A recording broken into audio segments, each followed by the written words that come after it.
बिस्मिल्लाहिर्रहमानिर्रहीम। अस्सलाम वालेकुम डियर स्टूडेंट्स, उम्मीद करता हूँ आप सब खैरियत से होंगे। अल्लाह पाक आप सबको अपने हिफ्ज़ व अमान में रखे।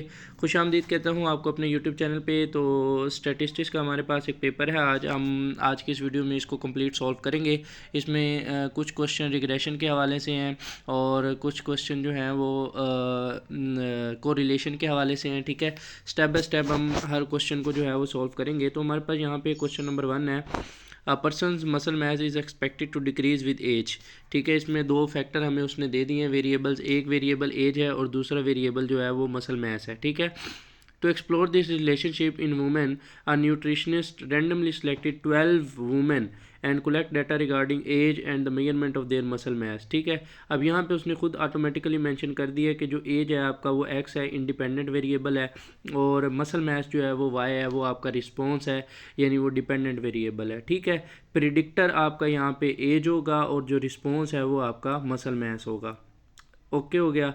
नंबर ऑफ जो उसने ऑब्जर्वेशंस ली हैं वो 12 हैं। ठीक है, 12 women, n is equal to 12 हो जाएगा। उसके साथ कुछ वैल्यूज़ हमें दी हैं, सिग्मा एक्स वाई की, सिग्मा एक्स स्केयर की, सिग्मा वाई स्केयर की, सिग्मा एक्स, सिग्मा वाई और सिग्मा ई स्केयर।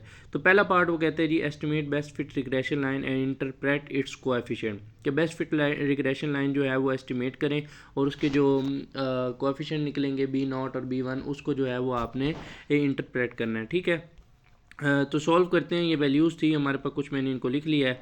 तो हमारे पास जो सैम्पल रिग्रेशन लाइन बनेगी वो कुछ इस तरीके से बनेगी कि हमारा मसल मास जो है Y is equal to B0, यहाँ पे ये B0 आपका इंटरसेप्ट है और B1 आपका स्लोप है और एक्स यहाँ पे इंडिपेंडेंट वेरिएबल एज है। ठीक है, ये एस्टिमेटेड सैम्पल रिग्रेशन लाइन बन जाएगी। आगे हम चलते हैं, हमने B0 और B1 को मालूम करना है। ठीक है, हमारे पास दोनों के फार्मूले हैं। B0 का फार्मूला है वाई का मीन माइनस B1 एक्स का मीन, और B1 का जो फार्मूला है स्लोप का वो है covariance of X Y divided by variance of X. अब इनको हमने इंडिपेंडेंटली इनके फार्मूलाज लगाकर मालूम कर लेना है। वेरियंस ऑफ एक्स का फार्मूला है 1/n sigma X square minus sigma X whole square divided by n। ठीक है, और कोवेरियंस का फार्मूला भी हमारे पास है। इनके अंदर हमारे पास सारी वैल्यूज़ जो हैं ये स्टार्ट में दी गई हैं। इन वैल्यूज़ को आपने इस्तेमाल करना है और इनके अंदर पुट करना है। पुट करने के बाद हमारे पास जवाब आ जाएंगे। जो वेरियंस ऑफ एक्स है वो आएगा 121.08। ठीक है, और जो कोवेरियंस का आंसर है वो है -132.54। अच्छा, अब B1 निकालने के लिए आपने इन दोनों की वैल्यूज़ को पुट करना है, तो हमारे पास जवाब आ जाएगा -1.095। ये हमारे पास B1 स्लोप की वैल्यू आ गई। ओके हो गया। आगे चलते हैं जी, B0 के लिए हमें Y का मीन चाहिए और X का मीन चाहिए। तो हमारे पास सिग्मा Y भी है और सिग्मा X भी है, डिवाइडेड बाय n करके हमने इन दोनों का मीन निकाल लेने हैं। ये हमारे पास मीन आ गए, इनको फार्मूला में पुट करना है B0 के, तो हमारे पास B0 की वैल्यू आएगी 152.0725। अब हमने इनकी जो है इसको पुट करके अपनी बेस्ट फिट रिग्रेशन लाइन निकाल लेनी है। वो हमारे पास ये बनेगी y is equal to 152.0725 minus 1.095x। तो x की जगह हमारे पास एज आ जाएगी, y की जगह हमारे पास मसल मास आ जाएगा। ये हमारे पास हमारी बेस्ट फिट रिग्रेशन लाइन बन गई। अब इसके जो कोएफिशिएंट्स हैं यानी B0 है और B1 है, इनकी इंटरप्रिटेशन हम कर लेते हैं। Value of B1 is equal to -1.095 ये इंडिकेट करती है कि average estimated muscle mass of women जो है वो expected to decrease by 1.095 with 1 unit increase in age. ठीक है, क्योंकि इसके साथ हमारे पास ये माइनस का साइन है, इसका मतलब ये है कि एज के अंदर जैसे ही 1 यूनिट आप बढ़ाएंगे तो जो मसल मास है वो 1.095 जो है वो टाइम्स उसका जो है वो कम हो जाएगा। अब क्योंकि इसमें यूनिट मेंशन नहीं है, मसल मास को आप ग्राम्स में ले सकते हैं।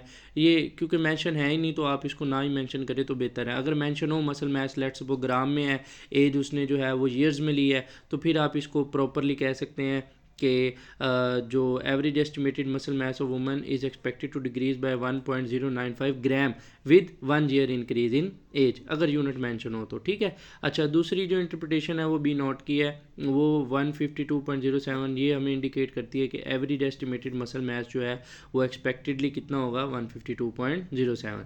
तो ये हो गया पहला पार्ट। दूसरे पार्ट में वो हमें कहता है कि calculate coefficient of determination and interpret it. ठीक है, कोएफिशिएंट ऑफ डिटर्मिनेशन का फार्मूला है R square is equal to explain variation divided by total variation multiply by 100। ठीक है, अब हमने इनको सेपरेटली मेजर कर लेना है। टोटल वेरिएशन को टीएसएस भी कहते हैं, इसका फार्मूला है n multiply by variance of Y. ठीक है, वेरिएंस ऑफ वाई आपके पास ये फार्मूला आएगा, इसमें पुट करके आपने निकाल लेनी है। सारी वैल्यूज़ आपके पास उसने ऑटोमेटिकली दी हैं।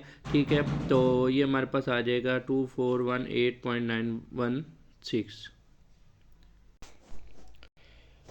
तो उसके बाद हमने क्या करना है, एक्सप्लेन वेरिएशन निकालनी है। इसे हम एसएसआर भी कहते हैं, sum of squares of regression. ठीक है, तो इसका फार्मूला जो है n multiply by B one multiply by covariance of X Y. ये आपने पहले ही सब कुछ निकाल लिया है, बस आपने जस्ट वैल्यूज़ पुट करनी है और एसएसआर की वैल्यू आ जाएगी। उसके बाद जनाबे वाला आपने क्या करना है, आर स्क्वायर की वैल्यू के लिए इन दोनों वैल्यूज़ को पुट करके तो आपने इसको जो है वो हल कर लेना है। हमारे पास आर स्क्वायर की वैल्यू आएगी 72%। अब ये क्या इंडिकेट करती है, ये हमें ये बताती है कि जो टोटल जो हमारा मसल मैस है उसमें जितनी भी टोटल वेरिएशन आ रही है उसका 70% जो वेरिएशन है वो एज की वजह से आ रही है, और जो बाकी बचती है वो किसी और दूसरे फैक्टर्स की वजह से आ रही है, जिसे हम इन टर्म्स स्टैटिस्टिक्स की ज़बान में एरर कहते हैं। ठीक है, तो value of R square is equal to 72% indicates that 72% variation in muscle mass of woman is due to the age and rest of the variation is due to some other factor। आगे जी next part में वो कहते हैं जी calculate standard error of slope and interpret it. Okay, standard error of slope का formula है हमारे पास standard error 1/n variance of X under root. ठीक है, तो पहले हमें क्या निकालना पड़ेगा, स्टैंडर्ड एरर। स्टैंडर्ड एरर के लिए फार्मूला होता है ये जो हमारे पास स्टैंडर्ड एरर है उसका वेरिएंस का अंडर रूट होता है। ठीक है, तो sigma E square over n-2, sigma E square की वैल्यू दी गई है, एन भी है आपके पास, पुट करके आपने ये वैल्यू जो है वो निकाल लेनी है। ठीक है, ये आ गया स्टैंडर्ड एरर की वैल्यू। वेरिएंस ऑफ एक्स आपने निकाला हुआ है, एन भी आपके पास है, जस्ट आपने फार्मूला में ये वैल्यूज़ को पुट करना है। ठीक है, और आपके पास जवाब आ जाएगा 0.2159। ये स्टैंडर्ड एरर ऑफ स्लोप की जो है वो आपके पास वैल्यू आ जाएगी। अब इसका क्या मतलब है, ये हमें ये बताता है कि ये स्मॉल वैल्यू है। स्मॉल वैल्यू ये इंडिकेट करती है कि जो आपने सैंपल का स्लोप निकाल रखा है b1 की वैल्यू, वो पॉपुलेशन के स्लोप से बहुत ज़्यादा करीब करीब है, और वो जो आपने सैंपल का स्लोप निकाला हुआ है b1 वो बहुत ही प्रिसाइज है। स्टैंडर्ड एरर की वैल्यू जितनी कम होगी आपके स्लोप की वैल्यू उतनी प्रिसाइज होगी, और वो स्लोप पॉपुलेशन के स्लोप से उतना ज़्यादा मैच करेगा। जस्ट ये चीज़ इसमें आपने मेंशन करनी होती है। तो smaller value of standard error of slope indicates that the estimated value of slope of sample is likely to be close to the population slope and it is more precise. Okay, last part में उसने हमें कहा है जी 95% confidence interval निकालने हैं population slope coefficient beta 1 के। Beta 1 के लिए कॉन्फिडेंस इंटरवल निकालने के लिए आपके पास फार्मूला होता है b1 plus minus T alpha by 2 n-2 multiply by standard error of b1। ठीक है, तो उसमें आपने वैल्यूज़ को पुट कर देना है। b1 भी आपके पास है, टी अल्फा बाई 2 भी है, ये आपने टेबल से निकाल लेनी है, टी टेबल से। ठीक है, और स्टैंडर्ड एरर भी आपने निकाल लिया है b1 का, तो ये हमारे पास आ जाएगा। इसको हमने इस तरीके से जो है प्लस माइनस को डिफरेंट कर देना है। डिफरेंशिएट कर लेने के बाद हमारे पास हुजूर वाला ये एक रेंज आ जाएगी। अब इस रेंज का मतलब ये है कि हम 95% कॉन्फिडेंट हैं कि जो वैल्यू पॉपुलेशन स्लोप है, स्लोप का जो पॉपुलेशन बीटा 1 होगा उसकी वैल्यू जो है वो इसी रेंज के अंदर फॉल करेगी। ये हमें ये बताती है। तो ये कुछ 4 पार्ट्स थे उस क्वेश्चन के, और ये था सिंपल लीनियर रिग्रेशन का क्वेश्चन। आई होप आपको एवरीथिंग क्लियर होगी। अगर कोई बात समझ ना आए तो आप कमेंट सेक्शन में पूछ सकते हैं। पिछली वीडियो में हमने इस पेपर का क्वेश्चन नंबर 1 सॉल्व किया था जो सिंपल लीनियर रिग्रेशन का था, और उसके 4 पार्ट्स को हमने स्टेप बाय स्टेप जो है वो सॉल्व किया। आज के इस वीडियो में हम इसका क्वेश्चन नंबर 2 का ए पार्ट जो है वो सॉल्व करेंगे। तो उसमें पहले जो पूछा गया है वो ये है कि what is the difference between intrinsically linear and intrinsically non linear regression model. तो इसकी सिंपल सी डेफिनेशन आपने जो है वो मेंशन करनी है कि इंट्रिंसिकली लीनियर रिग्रेशन मॉडल वो होता है कि वो देखने में तो नॉन लीनियर होता है, लेकिन आप उसे मुख्तलिफ स्टैटिस्टिकल ट्रांसफॉर्मेशन करके लीनियर में कन्वर्ट कर सकते हैं। ठीक है, you can convert it into linear model. लेकिन जो intrinsically non linear regression model है, ठीक है, लेकिन जो intrinsically non linear regression model होगा इसको आप जो है स्टैटिस्टिकल ट्रांसफॉर्मेशन लगाकर जो है वो लीनियर में कन्वर्ट नहीं कर सकते। दूसरा इसका पार्ट जो है वो कहता है कि fit non linear regression model of the type y is equal to B naught x की पावर बीटा 1 है and estimate y when x is equal to 7, और उसमें उसने हमें x और y की कुछ वैल्यूज़ जो दी हैं। तो आइए इसको सॉल्व करते हैं हम। तो ये हमारे पास कहता है जी question fit non linear regression model of the type y is equal to beta naught x की power beta one and estimate y when x is equal to 7। Okay जी, x हमें दिया है 1 2 3 4 5 6 एंड y दिया है 6 18 54 162 486 and 1458। तो y is equal to beta naught x की power beta one है। हमने अब क्या करना है, सबसे पहले इस नॉन लीनियर रिग्रेशन मॉडल को लीनियर के अंदर जो है वो कन्वर्ट करना है, लीनियर बनाना है इसको। तो लीनियर बनाने के लिए हम सबसे पहले क्या करेंगे, दोनों साइड पे लॉग ले लेंगे। तो ये हमारे पास बन जाएगा लॉग वाई, इधर आ जाएगा लॉग बीटा नॉट, ये बीटा वन पावर है ये पहले आ जाएगी, तो ये बीटा वन लॉग एक्स आ जाएगा। अब लॉग वाई को मैं वाई स्टेरिक से मेंशन करता हूँ, लॉग बीटा नॉट को मैं बीटा नॉट स्टेरिक से मेंशन करता हूँ, और लॉग एक्स को मैं एक्स स्टेरिक से मेंशन करूँगा। तो ये हमारे पास एस्टिमेटेड पॉपुलेशन रिग्रेशन मॉडल बन जाएगा। तो ये बीटा नॉट और बीटा वन पॉपुलेशन के पैरामीटर होते हैं। सैंपल के लिए हम बी नॉट और बी वन इस्तेमाल करेंगे।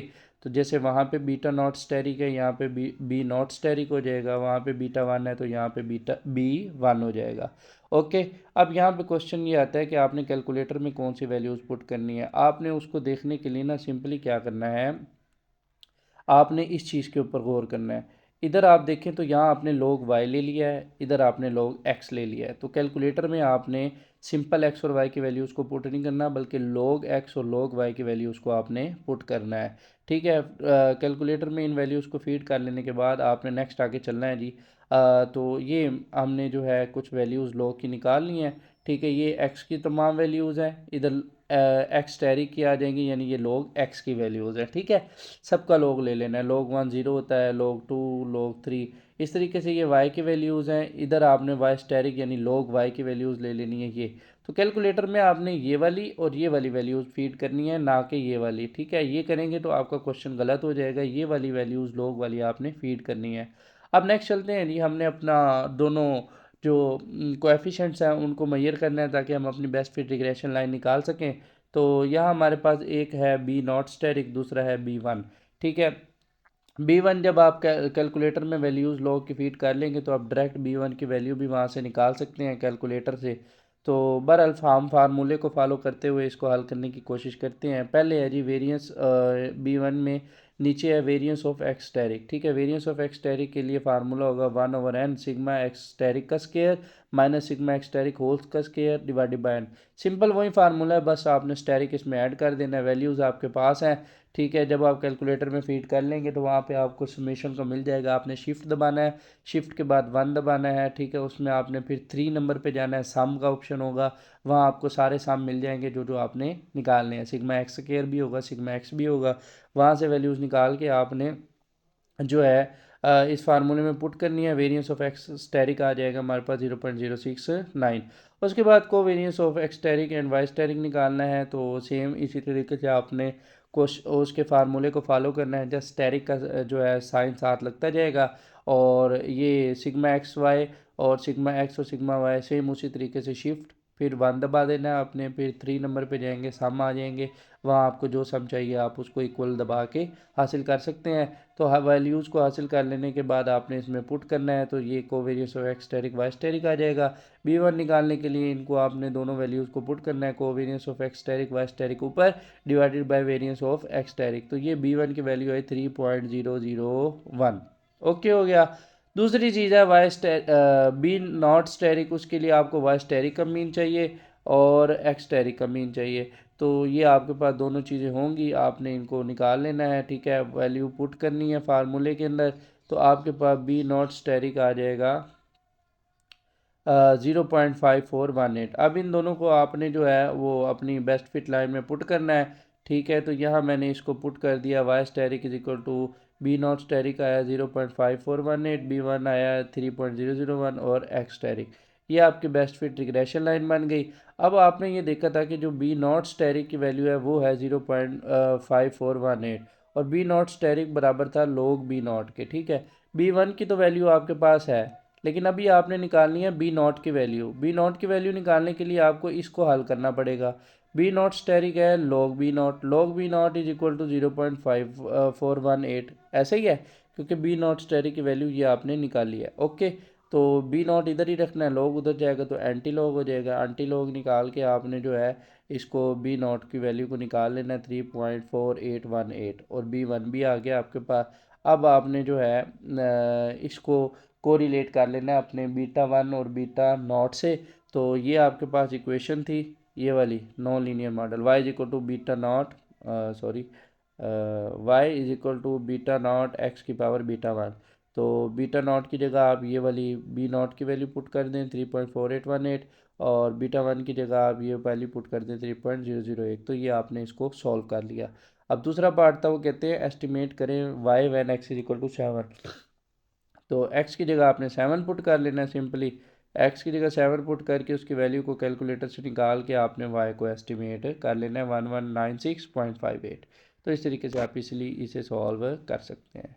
तो ये एक क्वेश्चन था नॉन लीनियर रिग्रेशन मॉडल का, और ये थी इंट्रिंसिकली नॉन लीनियर, कि ऐसा नॉन लीनियर मॉडल जिसे आप लीनियर में कन्वर्ट कर सकते हैं। पिछली वीडियो में हमने इस पेपर का क्वेश्चन नंबर 2 का ए पार्ट सॉल्व किया था।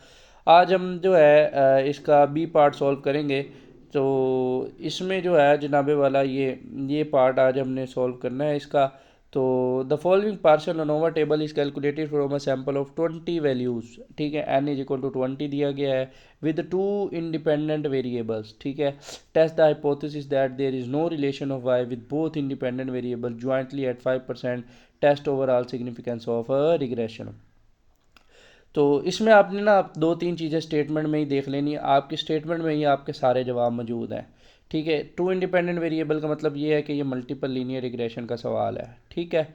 और ऊपर से वो क्योंकि यहाँ पे डिपेंडेंस और इंडिपेंडेंस भी शो हो रही है ना, तो यहाँ आपको क्लियर हो जाएगा कि ये मल्टीपल लीनियर रिग्रेशन है, ठीक है। दूसरी चीज़ ये है कि वो हाइपोथेसिस टेस्ट करने का कह रहा है कि जिसमें वाई का कोई रिलेशन नहीं है दोनों वेरिएबल्स के साथ। वो कहता है कि ये टेस्ट करो कि जो है वाई उसका दोनों इंडिपेंडेंट वेरिएबल्स के साथ कोई रिलेशन नहीं है, ठीक है। तो यानी बीटा वन और बीटा टू ये दोनों ज़ीरो होंगे। ये आप टेस्ट करके दिखाओ 5% लेवल ऑफ सिग्निफिकेंस पे, और इसको हम बोलते हैं ओवरऑल सिग्निफिकेंस। जब हम दोनों इंडिपेंडेंट वेरिएबल्स का जो है वाई के साथ जो है ताल्लुक़ देखते हैं ओवरऑल, तो इसे हम ओवरऑल सिग्निफिकेंस ऑफ रिग्रेशन बोलते हैं। खैर इसको हम सॉल्व करेंगे। तो अनोवा पे आपने गौर कर लेना है, आपको दो चीज़ें दी हैं, सम ऑफ स्क्वायर्स और सोर्स ऑफ वेरिएशन, ठीक है। तो अब हम इसको मज़ीद अपने सोल्यूशन की तरफ जाते हैं।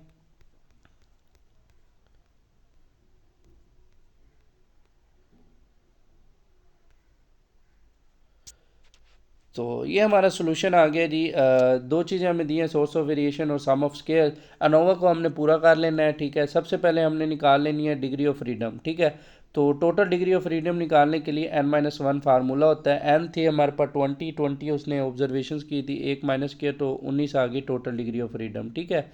उसके बाद जनाबे वाला आपने क्या करना है, रिग्रेशन के लिए आपने देखा दो इंडिपेंडेंट वेरिएबल हैं, तो डिग्री ऑफ फ्रीडम यहाँ पे 2 हो जाएगी, और अब बाकी जो 19 में से दो निकाल दें 17 बचेंगे, ये आपके एरर के आ जाएंगे डिग्री ऑफ फ्रीडम।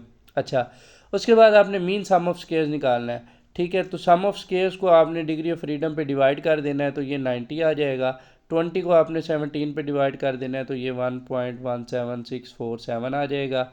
उसके बाद आपने निकालनी होती है एफ़ कैलकुलेटेड की वैल्यू। तो ये मैं निकाल लेता हूँ mean sum of regression divided by mean sum of error. Okay हो गया। तो ये दोनों वैल्यूज़ मेरे पास हैं, ये मीन सम ऑफ रिग्रेशन है मेरे पास, ये मीन सम ऑफ एरर है। दोनों को पुट किया, एफ़ कैलकुलेटेड आई 76.5, इसके साथ स्टेरिक लगा देंगे कि ये एक सिग्निफिकेंट हमें एविडेंस दे रहा है, ठीक है।